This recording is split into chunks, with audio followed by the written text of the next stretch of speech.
نحمدہ و نصلی علی رسولہ الکریم اما بعد فاعوذ باللہ من الشیطان الرجیم بسم اللہ الرحمن الرحیم۔ سکھر سے محترم ابراہیم صاحب نے سوال کیا ہے۔ ان کا سوال یہ ہے کہ مصافحہ کرنا یعنی ہاتھ ملانا ایک ہاتھ سے مسنون ہے یا دونوں ہاتھوں سے؟ تو سب سے پہلے یہ بات اپنے ذہن میں رکھیں کہ مصافحہ کرنا یہ مسنون عمل ہے اور یہ اللہ تبارک و تعالی کو بہت محبوب ہے۔ چنانچہ براء ابن عازب رضی اللہ تعالی عنہ کی روایت ہے، وہ فرماتے ہیں کہ جب دو مسلمان آپس میں ملتے ہیں اور ہاتھ ملاتے ہیں یعنی مصافحہ کرتے ہیں تو یہ عمل اللہ تبارک و تعالی کو اتنا پسند ہے کہ اللہ تبارک و تعالی ان کے ہاتھ الگ ہونے سے قبل ان کی مغفرت فرماتے ہیں۔ اس لیے محترم سامعین و ناظرین، آپس میں جب ملا جائے تو محبت کے ساتھ، اخلاق کے ساتھ ملا جائے۔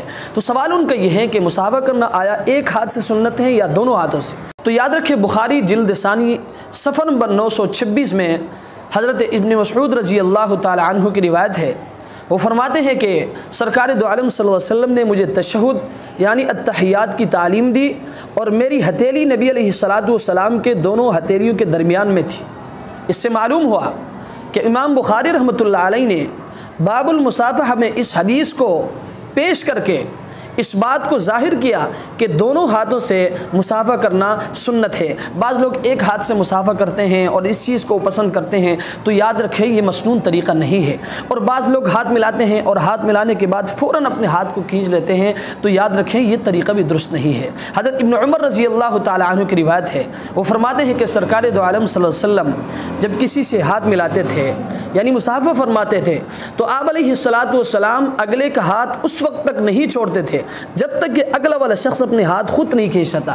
اس لیے محترم سامعین و ناظرین، سنت طریقہ مصافحہ کرنے کا، ہاتھ ملانے کا یہ ہے کہ دونوں ہاتھوں سے مصافحہ کیا جائے اور اس وقت تک اپنا ہاتھ نہ چھوڑا جائے جب تک کہ اگلا شخص اپنے ہاتھ کو نہ کھینچے۔ یہی مسنون طریقہ ہے، یہی سنت طریقہ ہے۔ دعا فرمائے اللہ تبارک و تعالی جس کسی سے بھی ملے محبت کے ساتھ، اخلاق کے ساتھ ملنے کی اللہ تبارک و تعالی ہم سب کو توفیق عطا فرمائے۔ والسلام علیکم ورحمۃ اللہ وبرکاتہ۔